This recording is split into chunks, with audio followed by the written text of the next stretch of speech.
Bonjour et bienvenue dans cette nouvelle météo des marchés. Alors cette semaine, météo plutôt ensoleillée sur le blé. Aux États-Unis, c'est les conditions de culture sur les blés d'hiver qui préoccupaient les opérateurs. On voit des conditions de culture qui se dégradent avec 57% des blés d'hiver notés bons à excellents aux États-Unis. La plus forte dégradation se concentre sur les États du Kansas et Oklahoma qui représentent à eux seuls près de 30% de la production de blé d'hiver américaine. Alors même combat en Argentine où les conditions de culture se dégradent aussi. On a une production qui chutait et qui est revue en baisse par les opérateurs à 18,5 à 19 millions de tonnes. Côté mer Noire, c'est le dernier appel d'offres du GASC qui permettait au prix FOB mer Noire de se tenir, le GASC sélectionnant du blé russe et du blé ukrainien. Enfin en France, les semis de blé tendre restaient eux aussi en retard. Alors cela conjugué à de fortes pluies et à une absence chronique de vendeurs permettait au blé décembre sur Euronext de se maintenir au-dessus des 180 € tonnes. Cela aussi fait remonter les blés français au niveau des blés argentins à destination de l'Algérie. On pourrait donc revoir l'origine sud-américaine sur l'Algérie, sur les tenders de l'OIC prochainement. Météo plutôt mitigée sur le maïs. Alors aux États-Unis, on avait des récoltes plutôt en retard avec 84% récoltés le week-end dernier affiché par l'USDA. Ce chiffre est un petit peu en retard, d'autant plus qu'il y a d'ores et déjà des neiges qui arrivent sur la partie nord du pays et qui pourraient empêcher les récoltes de se dérouler dans de bonnes conditions et pourraient même conduire à des pertes de production.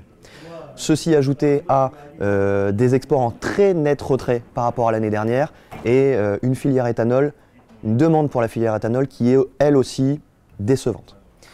D'un autre côté, au Brésil, on voit des exports sur une cadence infernale.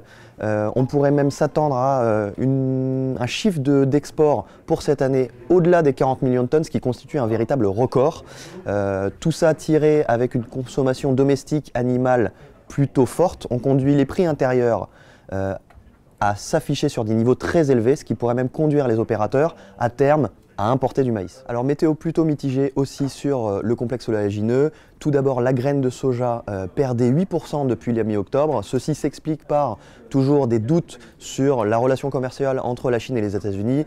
Les achats de graines de soja par la Chine restent décevants et en dessous des attentes des opérateurs. De son côté, le Brésil tirait son épingle du jeu. Le Brésil, premier producteur de graines de soja, avec d'une part la faiblesse du réal qui aidait les exportateurs et ensuite des pluies plutôt costaudes sur l'ensemble du pays qui sont plutôt favorables au développement de la graine.